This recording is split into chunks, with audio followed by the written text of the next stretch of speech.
ప్రభావతి ఏంటే ఇంట్లో చిచ్చు పెడుతున్నావా అని మీనాని గట్టిగా అంటూ ఉంటుంది. అవును మరి కాగడా తీసుకెళ్ళి చిచ్చు పెట్టి వచ్చాను అని మీనా అనగానే ఏంటి వెటకారంగా ఉందా అని ప్రభావతి అంటుంది.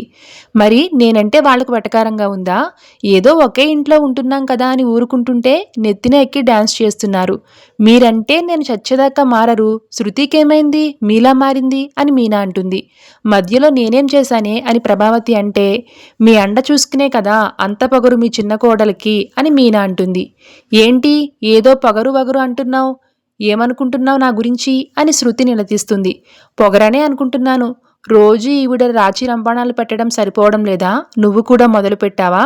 మీ అందరికీ ఎలా కనిపిస్తున్నాను అని మీనా అడుగుతుంది. నువ్వైతే పొగరబోతులాగానే కనిపిస్తున్నావు. బాలుకి నీకు తేడా ఏమీ లేదనుకుంటున్నాను.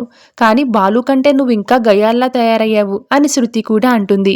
వీళ్ళిద్దరూ గొడవ పడుతుంటే ప్రభావతి ముఖం వెలిగిపోతూ ఉంటుంది.